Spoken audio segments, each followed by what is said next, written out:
Mahigit 1 taon na rin nang mangyari to. Pero ilang malalapit na kaibigan at kapamilya lang ang napagkwentuhan namin. Pero mula nang makapakinig ako ng mga kwentong ipinapadala dito, ay naisipan kong ishare din yung kwentong karanasan namin nang noon ay boyfriend ko pa lang na si Jay. Pero ngayon po ay mister ko na. Ako nga po pala si City. Isa po akong bank teller, habang si Jay naman ay working sa isang government office. Since high school ay mag-boyfriend na kami at tumagal ng 8 years bago kami nag-decide na magpakasal. After kasi makapagtapos yung mga kapatid namin na pareho naming pinapaaral, ay saka pa lang kami nakapag-focus sa relasyon namin. Kaya noon pa lang namin talaga na-enjoy yung pagiging mag-boyfriend-girlfriend namin. Madalas kaming mag-ride sa mga magagandang view. Pareho kasi kaming mahilig ni Jay sa nature. Halos lahat ng nagiging date namin ay puro sightseeing sa mga magagandang scenery. Isa sa madalas naming puntahan dahil malapit lang sa metro ay ang Tanay, kung saan nangyari yung goosebumps experience namin na yon. Isa pa naman sa pinaka-kinatatakutan kong mangyari sa pagra-rides namin ay ang syempre ang maaksidente kami at maka-encounter ng mga ganoong paranormal activities. Duwag kasi talaga ako sa mga ganyan, lalo na at usapang multo. Buwan ng April noon, mansa rin namin ni Jay. Sinundo niya ako after office. Ang sabi niya, kakain lang kami sa labas. Oo nga, sa labas. Pero hindi ko in-expect. Nasa napakalayong labas pala. Nakarating kami ng Tanay para lang magkape at mag-overlooking. Okay naman sa akin yun. Mas gusto ko lang prepared talaga ako pag mag-rides kami. Sulit naman yung ngawit ko sa haba ng biyahe. Sobrang breathtaking ng lugar kahit gabi. Kaya nag-enjoy talaga kami. Past 10 nung mag-decide na kaming umuwi. Kaso sa minalas-malas, kung kailan naroon pa lang kami sa Marilake Highway, saka naman nagbabanta ang ulan. Gustong ibirit ni Jay ang takbo para daw hindi kami abutan. Pero syempre, hindi ako papayag. Mahirap na. Baka maaksidente pa kami. Kaya ayun, nagsimula na ngang pumatak ang ulan. Sabi ni Jay, sumilong muna kami. Saan naman ka ako? Puro puno at talahi pang nasa magkabilang gilid. Ni wala akong matanaw na bahayan. Tapos, itinuro niya yung parang kubo. Ayoko sana kasi madilim doon. Nakakatakot. Pero no choice kami kasi hindi rin safe at kumikidlat pa. Isinilim na ni Jay pati yung motor kasi kami lang naman yung naroon. Parang abandonadong tindahan yon. Sabi ko kay Jay, nakakatakot naman doon. Pero okay na rin ka ako kesa madisgrasya kami. Wag lang sana may multo. Lumakas na ng husto yung ulan. May kasama pang kulog at matatalim na kidlat. Maya't maya ako napapatili. Tapos maya maya, pareho kaming natigilan at nagkatinginan ni Jay nang makarinig kami ng boses ng babae na tila umiiyak. Tinanong ko kung nadidinig din ba niya. Oo daw, sabay lingan niya sa paligid pero wala naman daw tao. Sabi niya, baka mali lang daw kami ng dinig. Baka dala lang ng ulan. Sabi ko naman ay hindi. Iyak talaga ng babae yon. Nung una ay mahina lang. Tapos palakas na siya ng palakas. Sa takot ay napakapit ako ng mahigpit kay Jay. Lakas loob na sumilip kami sa loob ng tindahan. Pero wala namang tao. Kinikilabutan na talaga kami pareho nun kasi pakiramdam namin ay nasa tabi lang namin yung umiiyak. Tapos bigla na lang nanlaki yung mata ko. Nang paglingon ko ay nakita kong may tao nasa likod ko. Yung babaeng umiiyak. Napatili sabay takbo ako sa likod ni Jay. Yung babae nakasuot ng bestidang puti. Mahabang hanggang bewang yung buhok niya. Hindi namin nakita yung muka dahil nakatakip doon yung mga palad niya. habang malakas nang umungoy-ngoy. Napaatras kami pareho at talagang natakot kasi bigla na lang siyang lumitaw doon. Wala naman siya doon nung una naming hanapin yung umiiyak. Pilit nagpakakalma si Jay at lakas loob na tinanong yung babae kung bakit siya umiiyak at anong problema. Pero wala kaming narinig na sagot sa kanya na patuloy lang sa pag-iyak. Nanginginig na ako noon sa takot. Kinakalabit ko na si Jay at sinesanyasang umalis na lang kami. Iba kasi ang tingin ko doon sa babae Tapos nagtataka pa kami kasi sobrang basang-basa siya sa ulan. Yung literal na tumutulo pa talaga mula sa buhok at damit niya yung tubig.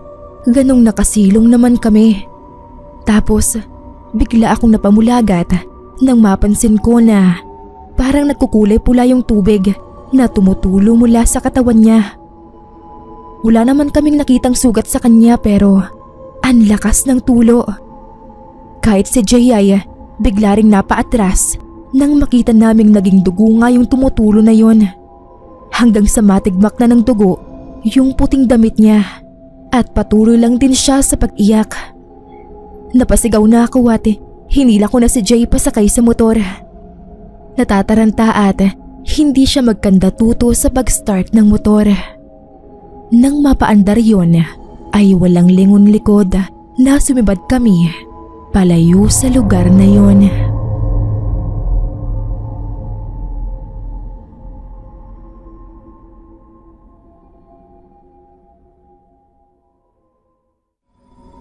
Magandang araw o gabi po sa admin at narrator ng channel na to. Ganoon na rin po sa mga kagaya kong walang sawang sumusuporta. Ako po si Shai ng Caloocan. 2 years ago po nang mangyari tong kwentong gusto kong ibahagi sa inyo. Doon po ito nangyari sa mismong Eskinita kung saan ako nakatira. Nagtatrabaho nga po pala ako sa isang pabrika dito rin sa Caloocan at normal na sa akin ang palaging ginagabi ng uwi. Palagi po kasing may overtime doon sa pinapasukan ko kaya sanay na rin ako. Nung gabing yon, inakala ko na isa lang din siya sa mga ordinaryong eksena sa tuwing umuuwi ako galing sa trabaho. Pero isang gabi pala iyon na magbibigay sa akin ng isang karanasan na hindi ko makakalimutan. 2 taon na nga pong nakalipas pero hanggang ngayon ay iniisip ko pa rin kung paano at bakit ko na-experience yon. Araw ng Biyernes noon. Kagaya ng dati gabi na naman ako makakauwi. Loading kasi kami noon. Kung nung mga nakakaraang gabi ay okay lang sa akin mag-overtime kasi dagdag kita yon. Nung gabing yon wala ako sa mood. Paano? Ang lakas ng ulan. May paparating daw kasing bagyo. Inaalala ko yung dadaanan ko na namang baha tapos madilim pa. Ang hassle talaga. Kagaya nga ng inaasahan para na naman akong nakikipagpatintero sa baha at lubak dun sa mga kalsadang dinaanan ko. Mabuti na lang at doon mismo sa eskinita namin hindi na binabaha mula nang magkaroon ng mga pumping stations. Ang bumabaha na lang doon mga alak na gabi-gabing nilalaklak ng mga tambay doon sa amin. Isa pa yon sa laging nakakapagpairita sa akin. Mga marites sa maghapon at mga lasenggo naman sa magdamag. Walang makakapigil sa kanila kahit bagyo. Kaya inaasahan ko na yun pagdating ko sa pinakagitna ng looban. Nagmadali na ako sa paglakad kasi sobrang lakas na ng ulan nun na may kasama pang hangin at halos tangayin na yung payong ko kaya nababasa na rin ako. Pero himala, natakot yata sa bagyo ang mga lasenggo at wala akong natanaw. Dati, kahit bumabagyo ay andyan sila lahat at nakikipagsabayan ng ingay sa lakas ng ulan. Pero mali pala ako dahil pagtapat ko doon ay nandun pala si Mang Obet.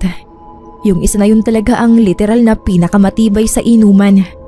At gaya ng dati, siya at yung mga bote ng gin na lang ang laging naiiwan. Isa-isa nang nagpupulasan ang mga kainuman niya paglasing na at naubos na ang hatag niyang alak. Nakaupo si Mang Obet habang hawak pa sa isang kamay ang bote. Nakatulog na yata sa sobrang kalasingan. Basang-basa na siya doon pero parang wala siyang pakialam. Yung anak niyang si Berna na kaibigan ko ay nagsawa na rin sa kakasaway sa kanya. Laging nai-stress. Sobrang pasaway naman kasi ni Mang Obet. Kahit paano nakaramdam din naman ako ng awa nang makita ko na mag-isa lang siya doon at basang-basa sa ulan. Parang hindi naman kasi kaya ng konsensya ko na basta na lang siyang daanan doon. Kaya nilapitan ko at tinawag para subukang pauwiin. Pero nung tinatawag ko yung pangalan niya, nagulat ako nang bigla na lang niyang itaas yung kamay niya na parang kumukumpas sa ere, sabay mura. Napaatras ako. Akala ko, ako yung minura niya. Tapos, nagsasalita na siya doon. Yun bang kagaya ng mga tipikal na lasing na kung ano-ano lang ang sinasabi. Maya-maya naman bigla na lang kumanta. Yun yung trademark niya Yung pangmalakasan niyang kanta palagi na doon lang. Ala FPJ. Nangingiti na nabibuhisit ako. Tapos, bigla na lang siyang tumahimik uli at yumuko. Noon ko uli siya tinangkang tawagin. Nang hindi sumasagot ay tinapik ko ng isang beses sa balikat. Wala pa rin siyang tugon. Nung uulitin ko ang pagtapik ay biglang nabitin ang kamay ko sa ere. Natigilan ako.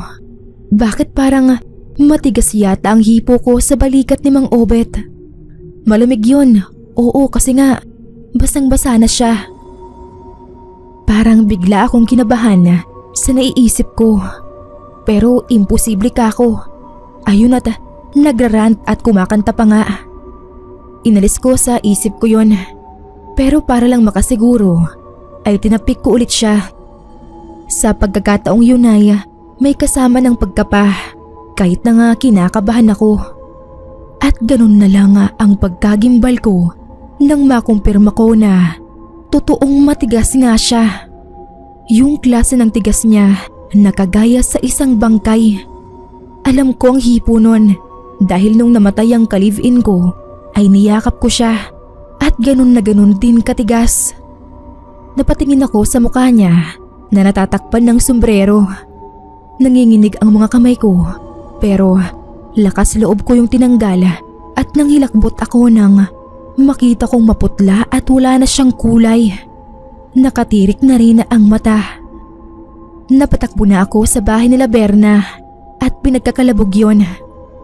Maya-maya pa ay nagkakagulo na ang mga kapitbahay ko. Sabi ng mga investigador ay inatake siya sa puso at may ilang oras ng patay nang matagpuan ko. Hindi ko na magawang kumibunon dahil nanlalaki pa rin ang ulo ko sa matinding kilabot.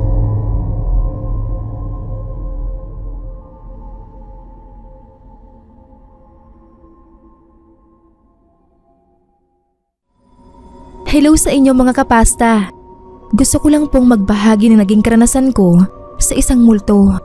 Noong nagtatrabaho pa ako sa Recto Manila. Nangyari po ito may 3 taon na rin ang nakakaraan. Nakakahiyaman aaminin ko na dati po akong sex worker. Isa po ako sa mga babaeng tambay sa Avenida at Isetan Recto. Pagbebenta po ng panandaliang aliw ang trabaho ko. Inaalok ko ang mga lalaking kulang sa aruga at pagmamahal. Maganda rin naman ang kita doon, lalo na sa kagaya kong nasa kabataan pa. At kahit paano may itsura. Titiisin mo nga lang ang amoy at itsura ng mga parokyanong kadalasan ay amoy lupa na. Pero may mga gabi rin naman na matumal. Kagaya na lang nung gabing yun. Sa minalas-malas, hating gabi na nga wala pa akong naibubuk kahit isa. Mag-alas 12 na noon kaya nagpasya na akong umuwi. Nag-aabang na ako ng masasakyan sa may Quezon Boulevard nang biglang bumuhos nga yung malakas na ulan. kaya sumilong muna ako. Wala na halos tao at sasakyan nun. Pero hindi naman ako natatakot kasi sanay na rin naman na ako. Siguro nasa mga 20 minuto na akong nakatayo doon nang makita ko yung isang lalaking nakatayo sa gitna ng ulanan sa may streetlight at nakapayong. Nakatalikod siya sa akin kaya hindi ko kita ang muka. Pero sa porma at bihis, parang sa opisina nagtatrabaho. Nagtaka lang ako kung saan siya galing at bigla na lang lumitaw doon. Ni hindi ko nga siya nakitang parating man lang. Nabuhayin ako ng loob. Mukhang may prospect pa ako kako. Inobserbahan ko muna siya saglit bago ko i-approach. Sana lang hindi pa makasakay kaagad. Pero napaisip ako kung ano ba yung hinihintay niya. Kasi may mangilan-ngilan namang jeep, taxi at UV na dumadaan pa Pasig. At maluwag pero hindi siya pumapara at hindi rin hinihintuan. Dahil nga nagbabakasakaling makabuking pa, kaya para akong timang na sinugod ang ulan at lumapit dun sa lalaki at nakisilong kuno. Sabi ko, "Hi, makikisilong lang ako ah." Kahit medyo madilim, kita kong gwapo siya pero suplado. Tumingin lang sa akin at tumango. Pero okay lang yun, at least pumayag makisukob ako. Tinanong ko kung kanina pa ba siya naghihintay ng masasakyan doon kasi parang wala ka akong dumadaan. Pero wala siyang sagot. Diretso lang ang tingin. Umistyle na ako. Sabi ko, "Ang hirap palang mag-abang dito. Wala nang masakyan. Umulan pa. Natatakot tuloy ako." Pero deadma pa rin siya at napipikon na ako kaya diniretsa ko na. Sabi ko, "Baka gusto mong sumilong muna tayo at magpainit. Mukhang giniginaw ka na. Afford mo naman ako." Sabay haplos ko sa balikat niya. Sa pagkakataong iyon, tumingin na siya sa akin. Tapos sinundan niya ng tingin yung kamay kong nakahawak sa balikat at nagtiimbagang. Pero mas umagaw ng atensyon ko yung kakaibang lamig ng balikat niya. Hindi ko alam kung sa lamig lang ba ng panahon. Hindi naman kasi nababasa yung part niya na yun at ako nga ang basang-basa na. Pero hindi ko inalis yung kamay ko sa pagkakahawak at hinahaplos ko pa rin siya. Pero medyo naalarma ako sa biglang pagtalim ng tingin niya sa akin. Noon ko narinig yung sunod-sunod na busina ng isang taxi sa akin. Pagtingin ko ay si Jenner pala, yung kakilala kong driver. Pinapasakay niya ako. Kumaway ako sa kanya at sumenyas na maghintay, sabay turo sa lalaking katabi ko. Pero laking gulat ko nang biglang nawala yung lalaki sa tabi ko. Nagpalinga-linga ako pero wala na talaga. Napalapit ako sa taxi ni Jenner at tinanong kung nakita ba niya kung saan pumunta yung lalaking katabi ko. Sino daw lalaki? Mag-isa lang daw akong nakatayo doon. Nagtaka ako. Inisip ko kung binibiro niya lang ako. Pero seryoso yung mukha niya. Pilit niya akong pinasakay kasi basang-basa na ako. Lumingon pa ako sa paligid bago sumakay. Pero talagang hindi ko na nakita yung lalaki na bigla na lang nawala. Tinanong niya ako kung ano ba kasing ginagawa ko sa ulanan at para daw akong luka-luka na hinahaplos yung pole nung streetlight. Nanlaki yung mata ko sa sinabi niya at kinuwento ko na nga sa kanya kung paano ko binalak diskartehan yung lalaki. Kinilabutan ako nung nailing niyang sinabi na imbes makapangbiktima ako, ako ang nabiktima nung lalaking deads na. Kung tama daw ang hinala niya, yung lalaking muntik ko nang maibuk, yung kaluluwa nung lalaking hinold up at napatay doon mismo sa pwesto na yon. May ilang buwan na ang nakakaraan. Marami na rin ang nagsabi na nakita nila yung multo nun, na kaya daw siguro hindi matahimik ang kaluluwa dahil hindi pa nahuhuli yung sospek na may kasama daw isang sex worker na kagaya ko. Habang sinasabi ni Jenner iyon ay halos manigas ako sa pinagsamang ginawa at kilabot. Kaya pala siya super deadma sa akin ay dahil deads na pala siya. Mula noon, hindi na ako nag-abang ng mga prospect doon. Nagbago na po kasi ako dahil pinakasalan ako ni Jenner at ngayon ay masaya kaming nagsasama.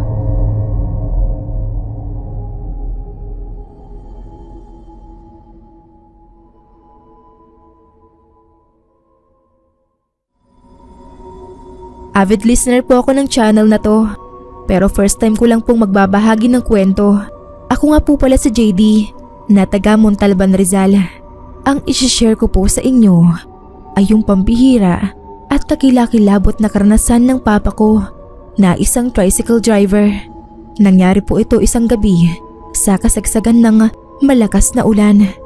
Nakapila raw noon si papa sa terminal nila pero napagpasyahan niyang umuwi na lang dahil lumalakas pa ng gusto ang hangin at ulan. Tutal naman daw ay madalang na rin ang mga pasahero dahil mag-aalas 8 na din ng gabi noon. Kaya kesa mas stranded pa siya ay sinagasan na niya ang ulan.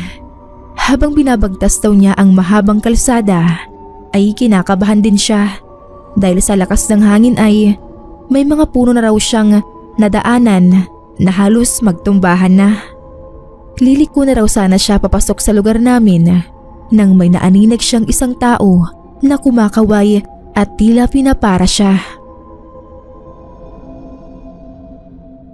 Hininaan daw niya ang ilaw at nagminor ng patakbo. Nang malapit na siya dito ay nakita niyang matandang lalaki pala iyon na basang-basa na at may kasamang isang batang lalaki na nasasakluban ng kapote. Malaki ang kapote kaya halos hindi na makita yung bata. Nakiusap daw yung matanda na kung pwede silang ihatid ng apo niya sa kabilang barangay. Namukaan daw niya yung matanda at naalala niya na naisasakay niya na iyon. Nag-alangan daw siyang ihatid kasi mapapalayo pa siya. Pero naawa naman daw siya dahil kita niyang nanginginig na sa ginawang dalawa.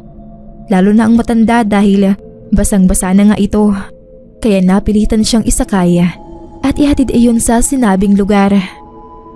Habang tumatakbo sila, ay tinanong daw ni tatay kung bakit naman kung kailan gabi na at kalakasan pa ng ulan, saka naman sila lumabas ng bahay. Sa paos na boses ay sinabi raw ng matanda na kailangan na raw niya kasing maibalik ang apo niya sa nanay nito na anak niya. Hindi na raw niya kasi maaalagaan pa ang apo. Sabi naman ni Papa na bakit nga kailangan noong gabi pa na yun, pwede namang kinabukasan. Baka raw magkasakit pa sila noon. Pero hindi na raw sumagot ang matanda. Maya-maya ay kinalabit na siya nito para pahintuin sa tapat ng isang bahay. Medyo humina na ang ulan noon, pero nagtaka siya ng ilang segundo na ang nakalipas ay hindi pa bumababa ng tricycle ang mga iyon. Kaya sinilip niya. Pero laking gulat niya nang makita niyang wala na roon yung matandang lalaki, pero naroon pa yung bata. Napababa daw siya at umikot sa pinto. Wala nga talaga yung matanda roon. Tinanong daw niya yung bata kung nasaan yung kasama niya pero umiling lang ang bata na parang hindi alam ang nangyayari. Sa tansya ni Papa ay parang nasa edad mag-aapat lang yung batang lalaki. Nagpalinga-linga siya pero wala siyang makitang ibang tao. Napailing na lang daw si Papa kasi okay lang naman daw kung walang pambayad. Pero bakit basta na lang iniwan doon ang bata? Pero ang ipinagtataka rin niya kung paano nito nagawang makalabas ng tricycle at mawala ng ganong kabilis. Noon siya napatingin sa bahay na nasa harap niya. Doon siya pinahinto ng matanda. Kaya malamang doon ang bahay ng anak nito. Wala siyang natanaw na tao pero bukas ang ilaw. Sinabihan niya ang bata na hintayin lang siya. Lumapit siya sa bahay at nagpatao po. Makailang beses din siyang tumawag bago may sumagot at nagbukas ng pinto. Isang babae raw. Nasa tansya niya nasa edad 30 at bayat na parang may sakit ang lumabas. Tinanong siya nito kung anong kailangan niya. Sinabi ni tatay na may isang matandang pumara sa kanya kasama ang isang bata at nagpahatid doon sa bahay niya. Sabay turo niya daw doon sa batang nakaupo sa loob ng tricycle. Sinipat pa muna ito ng babae bago nanlaki ang mata at sinabing anak nga niya iyon. Pagkasabi nun ay inakay daw ni Papa yung bata papunta sa nanay niya. Hinanap naman ng babae ang naghatid at sinabi nga ni Papa na bigla na lang nawala yon. Nagtataka rin yung babae pero kinumpirma niya na tatay nga niya ang naghatid base sa description ni Papa at sa kapote nito na suot pa ng anak niya. Nagpasalamat na lang ito at umalis na rin si Papa. Nang makabalik na siya sa lugar kung saan niya isinakay yung maglolo ay nakita niyang nandoon ang patrol ng barangay at may ilan ding mga tao na tila may pinagkakaguluhan.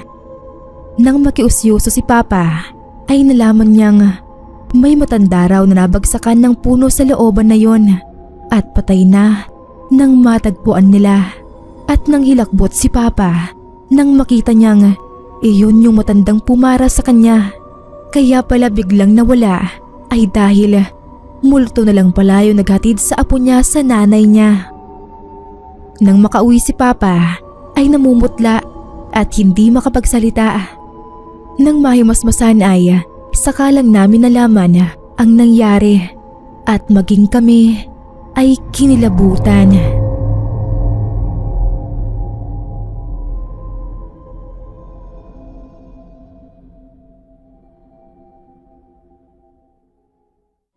Tawagin niyo na lang po ako sa pangalang Rowan.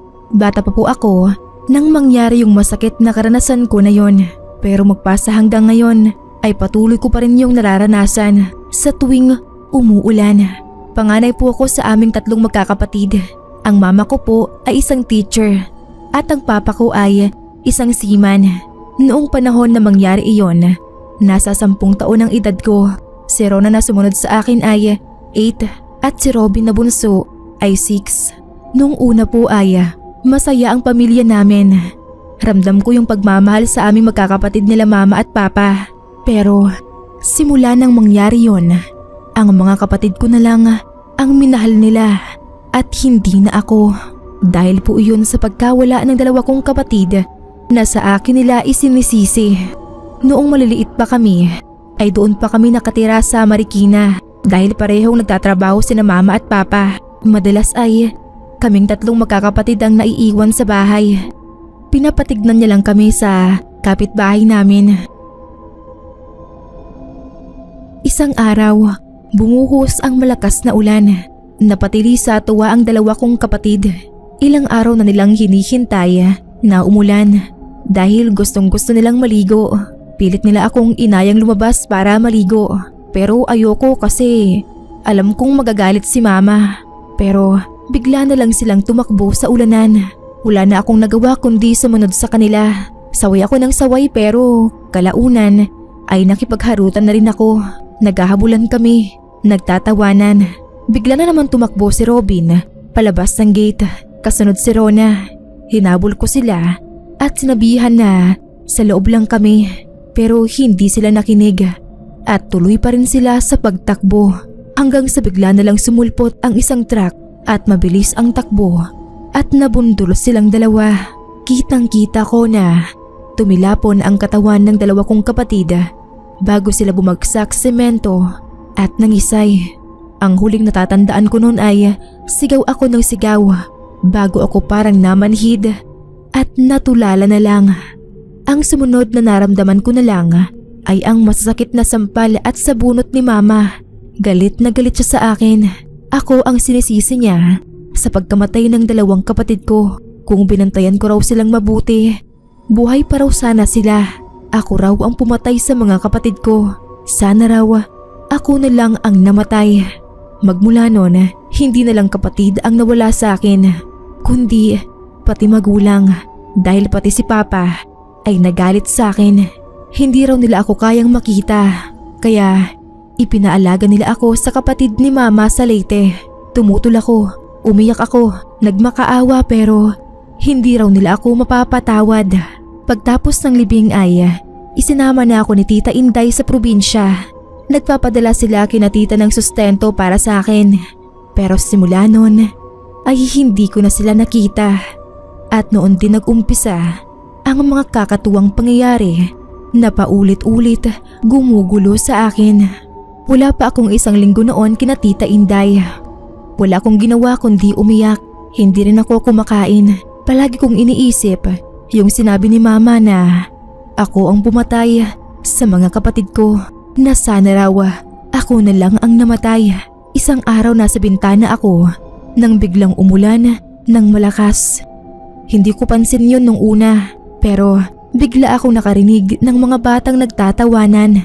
Pagtingin ko sa labas ay nakita ko sina Rona at Robin. Nakangiti sila at inaaya akong maligo sa ulan. Natuwa ako kasi nakita ko uli yung mga kapatid ko. Sumunod ako sa kanila sa labas. Tapos naglaro kami. Ang saya-saya namin habang nagtatawanan. Tapos bigla na lang nasagasaan sila ng truck. Nakita ko na lang silang duguan. Nung lalapitan ko na sila, natakot ako kasi bigla silang tumayo at hinabol nila ako. Sigaw ako ng sigaw. Nagulat na lang ako nang yugyugin ako sa balikat ni Tita Inday. May dala siyang payong. Bakit daw ako naligo sa ulan? At sigaw daw ako ng sigaw. Tumingin ako sa kalsada. Naroon pa rin ang mga kapatid ko. Pero normal naman ang itsura nila. Tinuro ko sila kay tita. Pero hindi niya sila nakikita. Nagtataka ako bakit hindi sila nakikita ni tita. Isang gabi, natutulog na ako. Bigla uling umulan. Nagising ako kasi nadidinig ko si Robin. Tumatawa. Tapos tinatawag ako ni Rona. Bumangon ako tapos nakita ko sila sa labas. Naliligo sila sa ulan. Kaya tumakbo ako doon at nakisali. Pero maya-maya, pagtingin ko, hindi na sila tumatawa. Galit sila sa akin. Nanlilisik yung mga mata nila. Tapos nakita ko na may dugong tumutulo mula sa ulo nila. Nagsisigaw ako sa takot. Maya-maya, nandun na naman si tita. Pinapagalitan ako dahil naligo na naman daw ako sa ulan. Hating gabi na. Maraming beses pang naulit yon. Tuwing umuulan, inaaya nila akong maligo. Hanggang isang araw, dinala ako ni tita sa isang bahay. Doon daw muna ako titira kasi nababaliw raw ako. Hindi ko alam kung gaano ako katagal doon. Pero isang araw, pinalabas din nila ako kasi magaling na raw ako. Pero minsan, may mga pagkakataon pa rin sa tuwing umuulan na nadidinig ko yung mga boses ng mga kapatid ko na tumatawa tapos biglang iiyak. Tinatakpan ko na lang ang tenga ko o kaya nakikinig ako ng malakas na music. 22 na po ako ngayon at si Mama hanggang ngayon hindi pa rin niya ako napapatawad at hindi na po ako umaasa doon.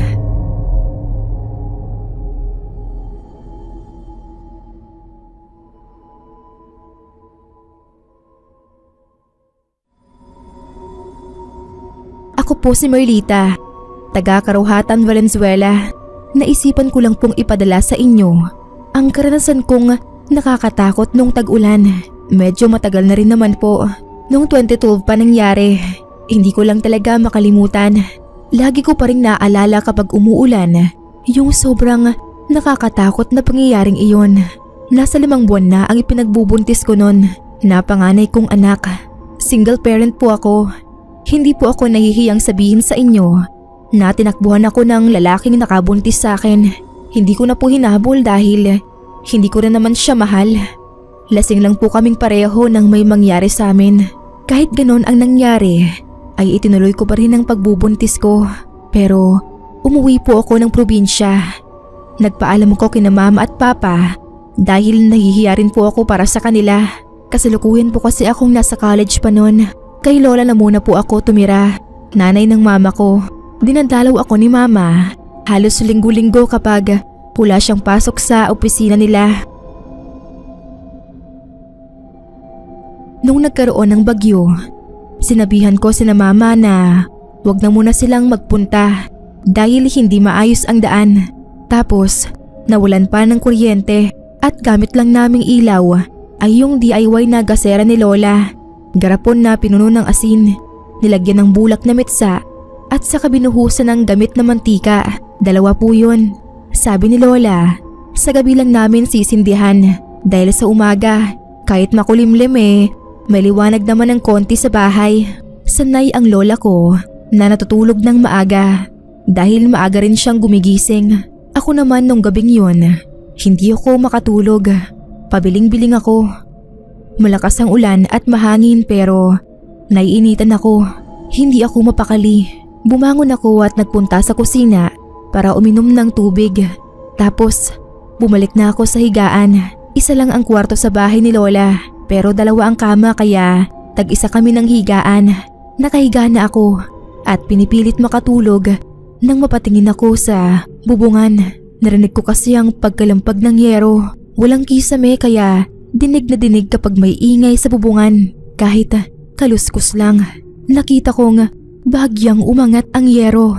Tapos bumababa ulit. Basta paangat-angat kaya naisip ko siguro gawa ng malakas na hangin tinatangay.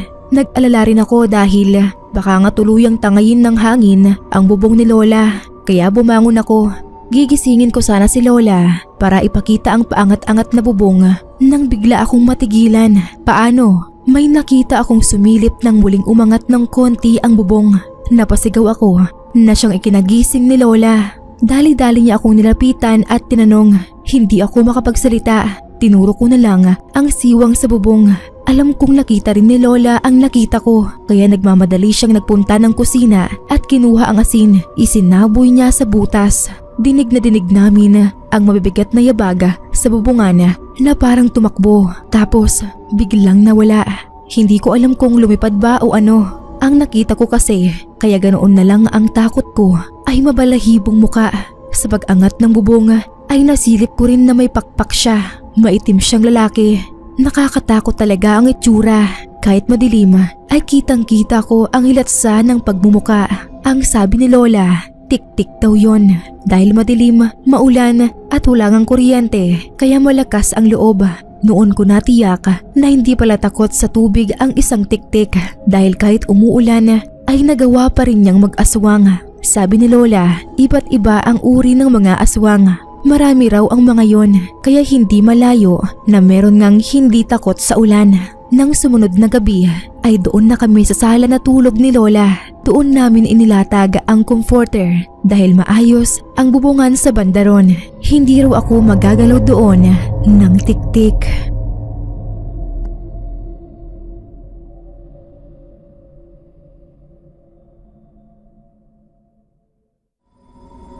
Isang masayang pagbati po.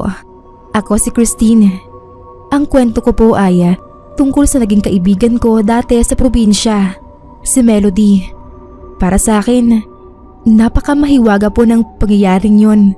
Hindi naman po talaga ako taga roon. Bale, taga ibang baryo ako pero nang dumating ang bagyo, ay isa po sa nasalanta ang bahay namin. Ang mga nanay at tatay ko, pati kapatid kong maliit ay nakitira muna sa mga tita ko sa ibang bayan. Pero ako, naghanap ako ng matitirahan na medyo malapit pa rin sa baryo namin. Kasi alam ko pong matatagalan bago muling itayo ang bahay namin. Mauna pa na makabalik kami sa eskwela. 18 na po ako noon pero nasa 4th year high school pa lang ako. Huminto kasi ako ng 2 taon. Pumayag naman sila nanay na makitira muna ako sa kaibigan kong si Ruby. Kasi ang nanay ni Ruby ay kaibigan din ni nanay. Tapos si Melody naman ay kapitbahay nila Ruby. At iisa lang ang pinapasukan naming school. Pamilyar na kami sa isa't isa kaya naging kaibigan ko na rin. Nung humupa ang ulan ay sumama siya sa amin ni Ruby para tignan ang lagay ng bahay namin sa kabilang baryo. Tapos tumulong siya sa pagkuha ng mga mapapakinabangan pang gamit. Medyo humina lang ang bagyo pero panay pa rin ang ulan nun kaya hindi pa magawa ang bahay namin.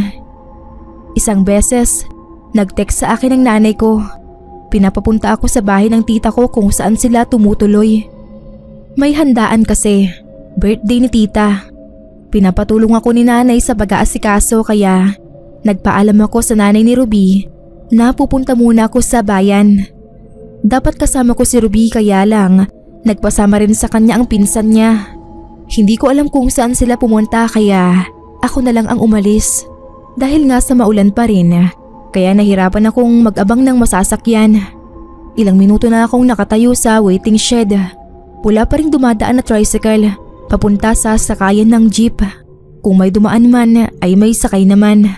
Iniisip ko na nga noon na maglakad kahit malayo pa ang terminal ng jeep.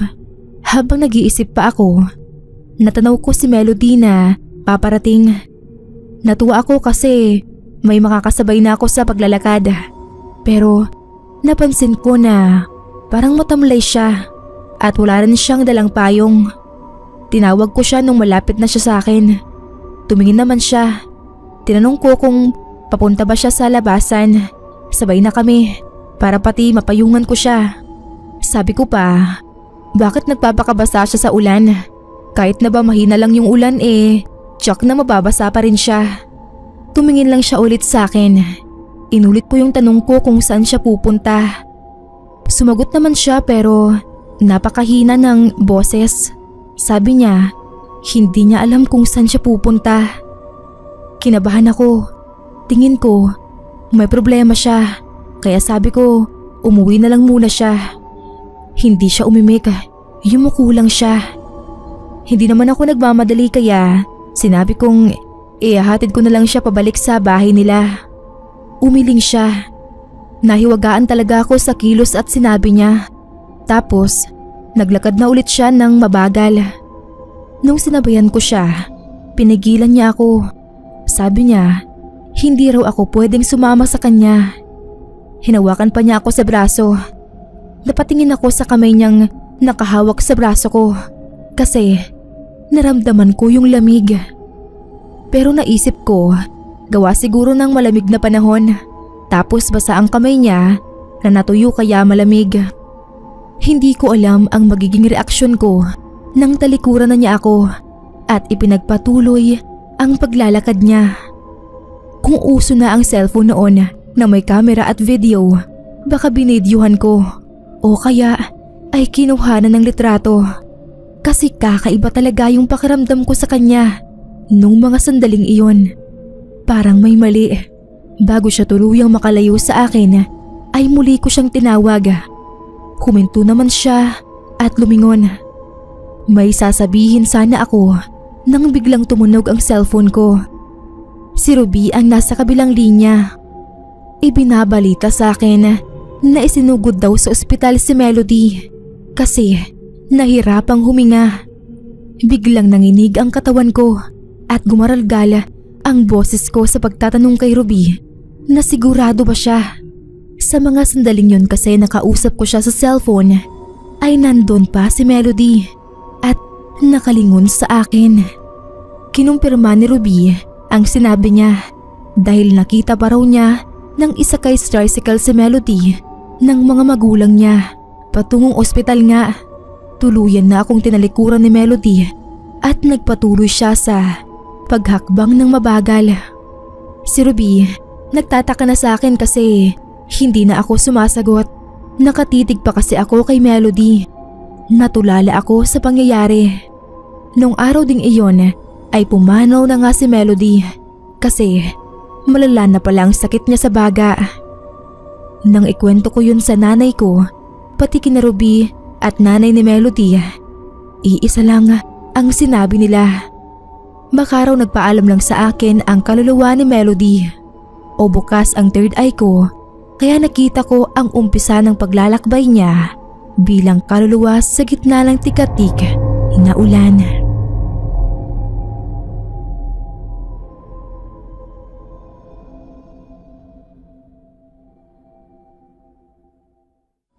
Magandang araw.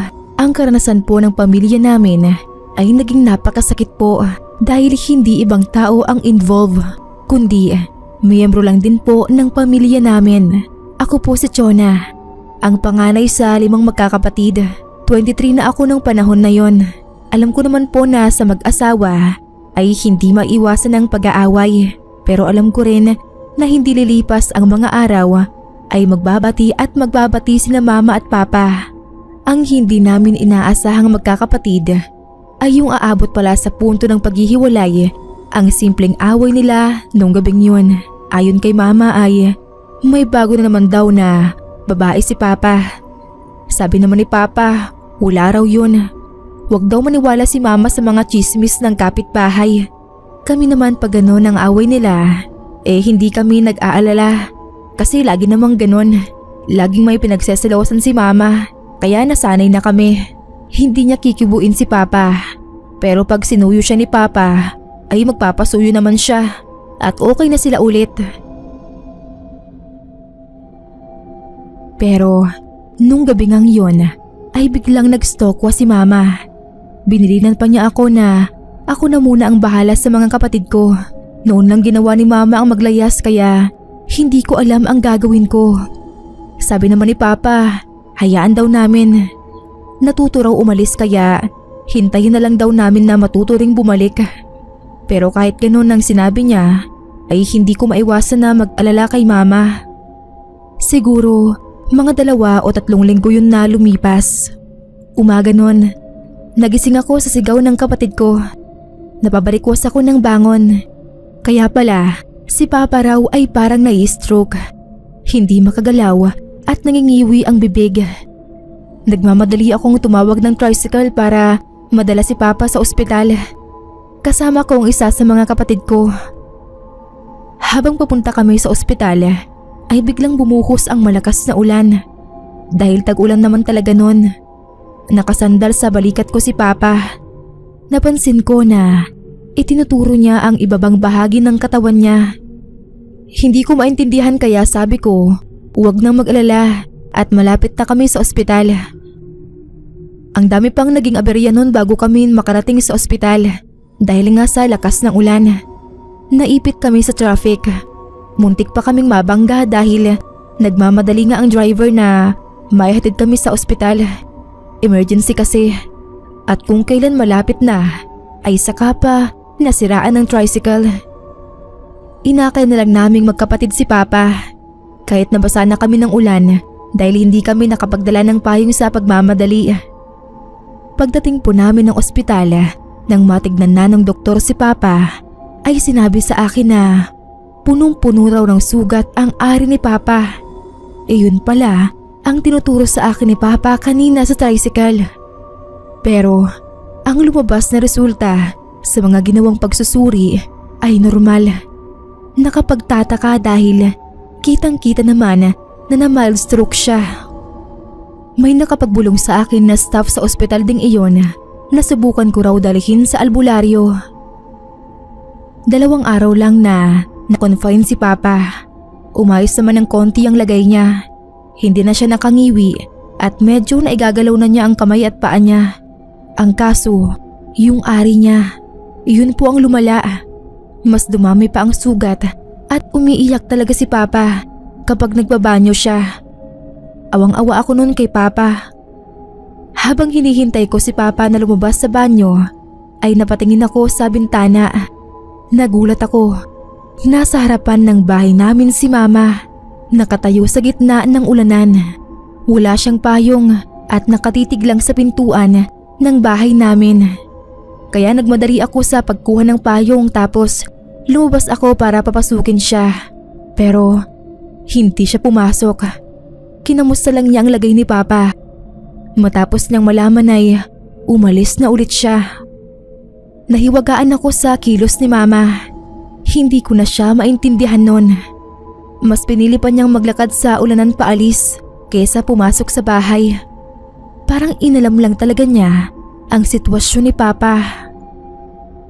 Nang maipaalbularyo na namin si papa, ang sabi ng albularyo, isang malapit kay papa na miyembro ng pamilya ang may gawa ng kulam sa kanya. Ipinakita sa akin ng albularyo ang lumabas sa tawas at tumutugma iyon sa itsura ni mama. Nanlalaki ang ulo ko sa isipin na si mama ang nagpakulam kay papa. Dahil doon, pinuntahan ko si mama sa tinutuluyan niyang kamag-anak namin. Pagdating ko ron, hinila ako ni tita sa isang sulok ng bakuran nila sa labas at kinumpirma sa akin na may ginagawa nga si Mama. May alam kasi si Mama sa pangungulam dahil ang lola namin na nanay niya ay mangkukulam po sa baryo. Sinubukan kong kausapin si Mama. Sabi ko, patawarin na si Papa. Pero nagmatigas si Mama. Nakumpirma niya raw kasi na totoo ang relasyon ni Papa sa katrabaho at nagkaanak pa raw. Parang gumuho ang mundo ko noon.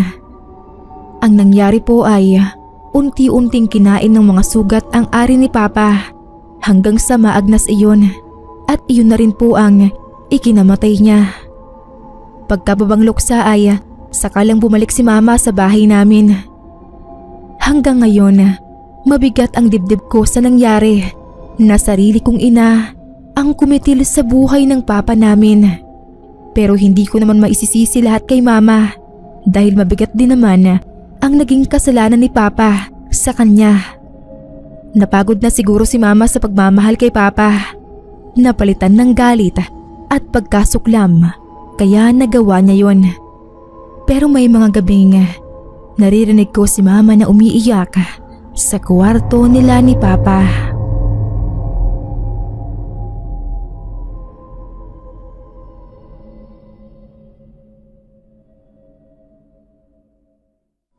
Eyang na lang po ang itawag niyo sa akin. Sales lady po ako sa isang mall dito sa probinsya namin. Madalas po ay ako ang closing sa team kaya matik na gabi na ako nakakauwi. Hindi naman po ako natatakot dahil lagi akong may dalang balisong na ang tatay ko mismo ang bumili para sa akin. Hindi raw niya kasi ako laging masusundo kaya mainam na meron akong panlaban sa kung sino mang magtatangka sa akin ng masama. Bukod sa balisong, lagi rin akong pinagbabao ni tatay ng asin para kung sakali man daw na may masamang elemento ang umatake sa akin ay may panlaban din ako. Hindi lang daw aswang ang takot sa asin, pati engkanto rin. Nakakasugat din ang balat nila. Natatawa na lang ako kay tatay pero sinusunod ko naman ang mga bilin niya. Wala na kasi kaming nanay kaya siya na lang ang nag-iisang magulang namin ng kapatid kong si Empoy. Isang gabi habang pauwi ako, bumagal ang paglalakad ko nang makarinig ako ng kaluskos na sa tingin ko ay nanggagaling sa talahiban. Kinuha ko ang flashlight at inihanda ko na kaagad ang balisong ko. Sa isang kamay flashlight ang hawak ko, sa kabila naman ay balisong. Kinabahan ako. Ang nasa isip ko noon ay aswang. Urong-sulong ang mga paa ko. Pero likas sa akin ang pagiging matapang at nangibabaw sa akin ang kuryosidad kung ano ba yung kaluskos na narinig ko. Kaya ipinagpatuloy ko ang paghakbang palapit sa mga talahib. Nung makalapit na ako ay ganoon na lang ang gulat ko nang biglang tumambad sa akin ang isang babaeng nakapatong sa isang lalaki. Hindi sila mga aswang, kundi mga taong gumagawa ng milagro. Alam niya na siguro ang ibig kong sabihin. Muntik na akong mapamura. Nagmadali na lang akong umalis. Sila naman, nagmadaling tumayo nang mailawan sila ng flashlight ko. Pagdating sa amin ay saka ako natawa sa nakita ko. Sunod na gabi, hindi ako makauwi agad. Hinintay ko muna kasing humupa yung ulan. Nung ambon-ambon na lang ay nagpasya na akong maglakad pa uwi. Nilalakad ko lang talaga dahil hindi naman ganun kalayo ang bahay namin sa mall na pinagtatrabahuan ko. May payong naman ako kaya okay lang, basta hindi na malakas ang ulan. Nang mapatapat na naman ako sa may talahiban ay may narinig na naman akong mga pagkaluskos. Napabuntong hininga na lang ako kasi naisip ko na sila na naman siguro yon. Sa loob-loob ko, ang tibay naman nila. Magkasunod na gabi pa talaga. At kahit umuulan na, walang patawad. Wala ba silang bahay? O baka naman, bawal ang relasyon nila, kaya sa talahiban na lang. Lalampasan ko na lang sana nang makarinig ako ng medyo malakas na pag-ungol. Hindi ko lang mawari kung sa tao ba o sa hayop. Napahinto ako sa paglalakad at napalingon sa talahiban. Kinuha ko kaagad ang balisong ko at flashlight. hindi ko tuloy mahawakan ng ayos ang payong. Dahil matapang nga ako kaya inilawan ko ang banda ng talahiban na pinanggagalingan ng kaluskos at pag-ungol. Sa pagkakataong iyon, pakiramdam ko ay nalunok ko ang tapang ko. Paano'y ang nakita ko ay isang aswang. Opo, hindi ako maaring magkamali kasi nung bata pa ako, nakakita na rin ako ng ganung uri nung buhay pa ang nanay ko. Nakakatakot talaga ang muka na maihahalin tulad sa zombie na napapanood lang natin. May mga dugo siya sa bibig at meron siyang nilalantakan sa talahiban. Hindi ko na po nakuhang tignan kung ano yun, kung tao ba o hayop ang nilalapa niya dahil napatakbo na ako sa sobrang takot. Nabitawan ko na nga ang payong ko at halos liparin ko na nga ang daan pa uwi sa amin. Mukhang hindi naman ako hinabol ng aswang dahil nang lumingon ako ay wala siya. Pero sigurado ako sa nakita ko na aswang talaga. Kinabukasan, ang natagpuan sa talahiban ay isang patay na kambing. Kaya sabi ng tatay ko, iyon daw siguro ang nakita kong nilalapan ng aswang. Mula noon, sinusundo na talaga ako ni tatay. Kapag hindi niya ako masusundo, ay hindi niya ako pinapapasok sa trabaho.